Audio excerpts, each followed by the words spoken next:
Hi everybody, a bit delayed on the weekly video this week. I blame COVID because I've been trying to get some rest here to get my immune system back up. I'm actually feeling pretty much okay, although I've got these terrible blocked ears, which is a feature of the latest round. I've known of 2 other people who have the same blocked ear syndrome, which is just kind of uncomfortable, a bit of tinnitus and stuff, but fortunately nothing too serious. But anyway, I've been trying to rest.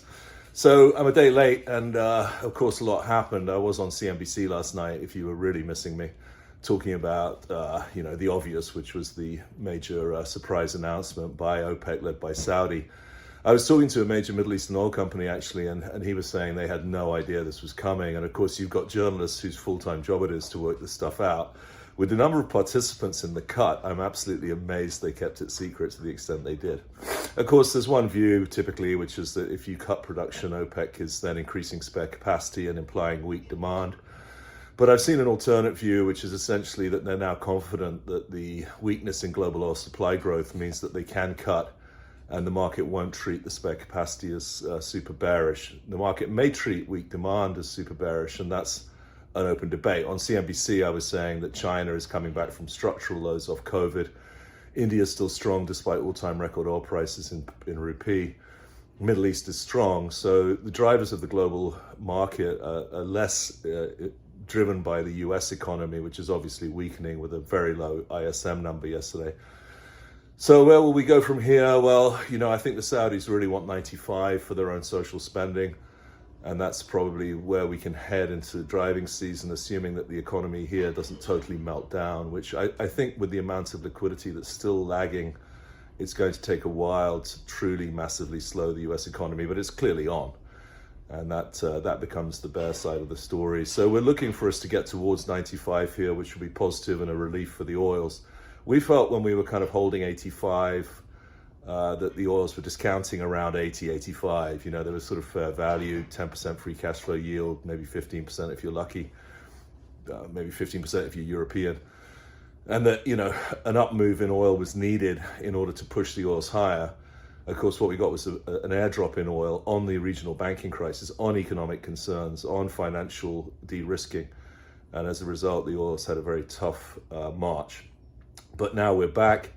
I do think that the way the Saudis price oil, the cuts will hit quite quickly. What they do is on the 5th day of every month, they price their oil, the official selling price, the OSP, and that then is sent out to buyers for their nominations. So early in April, we're going to know pretty much what they're doing for May, and we'll get stories as of the 5th of April and onwards as to how much the Saudis are actually cutting off the market. And that'll be important because the last surprise cut, which was the 2 million barrel cut announced in October of last year, really never materialized either in the OSPs or in the Saudi export sales. Essentially, it was a domestic production cut that the Saudis undertook.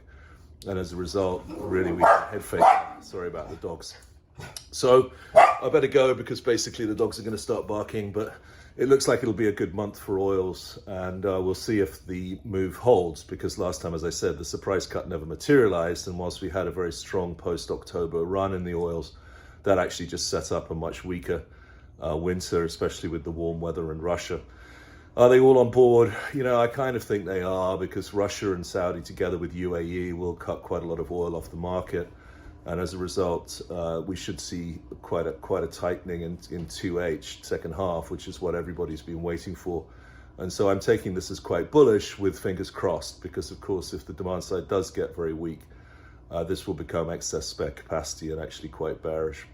Okay, on CNBC, I said short Nvidia, long OXY, which people have said to me, Nvidia really is a remarkable situation. I've been pushing the book Chip War, which I recommend to anyone, which basically makes you want to buy Nvidia regardless of its sort of 23 times sales valuation, on the view that it will be here in 20 years dominating the chip industry, which is a reasonable argument.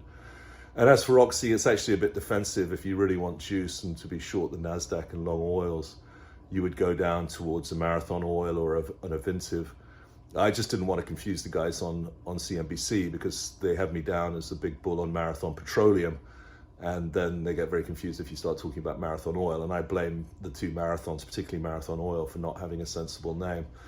But ultimately, there is more juice if you really want juice. And of course, the whole concept of being short Nvidia, long marathon oil, for example, is something of a notional one, because there's not many people in the world that, besides perhaps an individual retail trader, that can actually put that trade on the way the markets work. Okay, that's about it. Have a great week. Thanks.